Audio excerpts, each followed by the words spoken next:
tungkol dito, isa ito sa ma-appreciate naman natin ngayon. At least, hindi natin sinasabing perfecto. Marami tayong complaint sa COMELEC. Marami tayong complaint sa Kongreso. Pero this time around, no, kasi siguro conscious na rin sila sa mga nangyari before, talagang nagkaroon na ng special election kapag may nababakante na district representative. And this August 29, I believe, is going to be the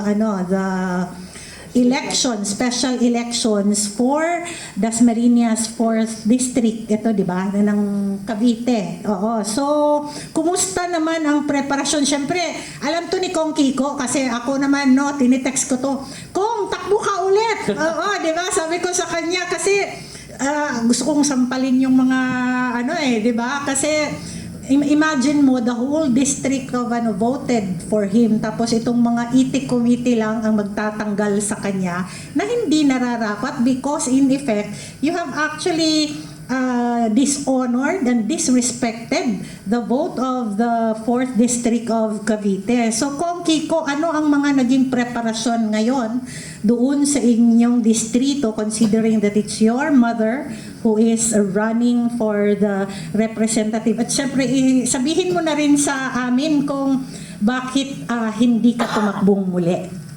Well, firstly, gusto ko muna magbakasyon and kung sakaling tatakbo ulit ako, what easy win, pero either dadayain ako or tatanggalin ulit ng ethics committee.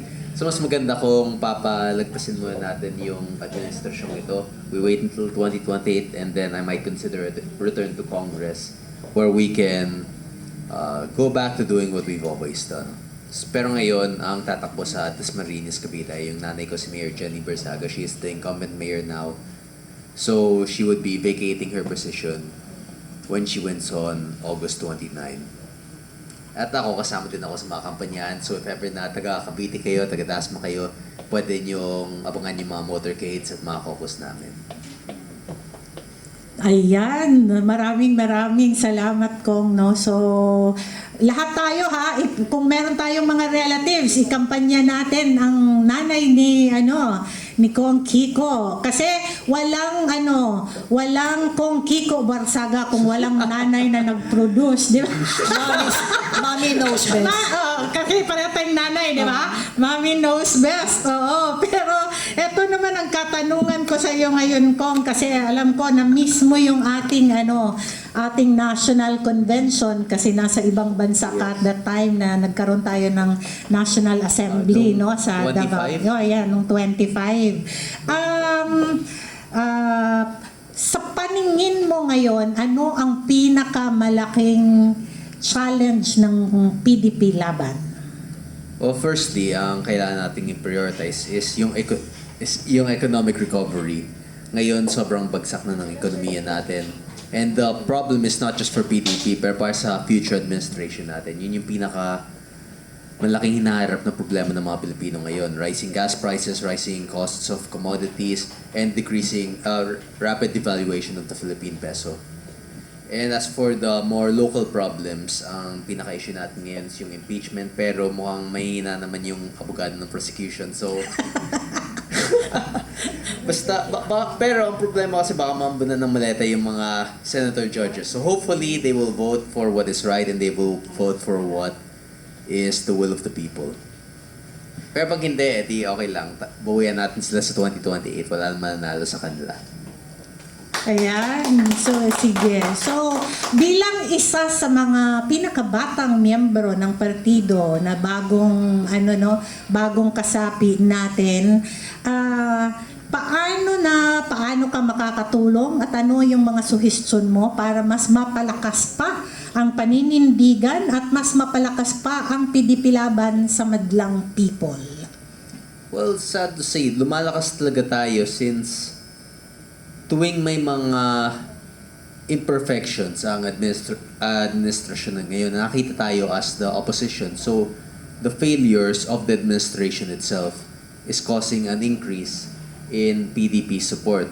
At nakita nila na lahat ng nagagawa ng former administration, daming napakulong ng mga drug lords, mga drug addicts, that's the type of administration that the people want again. Kasi nakakita natin tumataas na yung krimen, tumataas na yung heinous crime, especially involving children. Hindi tayo nagkakaroon ng school shooting noon.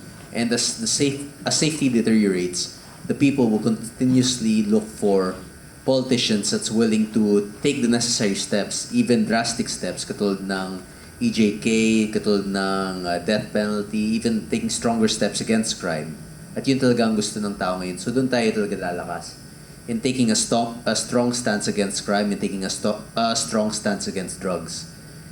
At yun yung pinaka-importante ngayon para sa Pilipinas. We have to gradually eliminate crime. Ayan. So, syempre, kung napakalaki ng role mo, no? Dahil sobrang dami. Nakikita ko kahit saan ka pumunta, no? Pinagkakaguluhan talaga. And actually, you are one of those who have become na simbolo ng mga kabataan na ang kabataan ngayon ay hindi natatakot sa kahit ano ang challenge na dumadating sa buhay. So, nais kong tanungin ikaw, ano ang mga payo mo sa kabataan, especially when it comes to nation building and loving the country? Para sa mga kabataan ngayon, it really depends kasi case by case basis yun. Iba-iba ang mga sitwasyon ng mga pamilya nila, ng mga their educational, their financial statuses. But I hope everyone continues to work hard. I hope all the youth in the Philippines continue to follow their dreams. At ngayon, mukhang medyo mahina ang economic growth forecast, so we can expect more economic hardships in the future. We can expect more problems in the education sector, but to always keep trying their best and to always hope for the best despite the current situation that we face. Siyempre may mga balita tungkol dun sa mga 'di ba? Isa sa mga maiinit na issue yung juvenile delinquency, yung mga crimes ngayon. What can you share about this kung na dapat nating gawin at paano mas maging proactive ang ating mga kabataan para maiwasan pa itong mga krimen na nangyayari lalong-lalo na sa mga schools?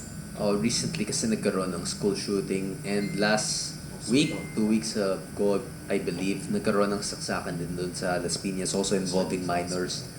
Yung mga minor crimes, kasi these types of crimes and these types of issues reflect not just individual cases, pero it's as a society. If we do not take action against these crimes, edi tataas at tataas yan. So, ang magiging recommendation ko lang is for everyone to try to protect themselves and try to be aware of these types of situations. Kasi nakita natin yan sa US nung nagkakaroon ng mga school shootings, they start school shooting drills.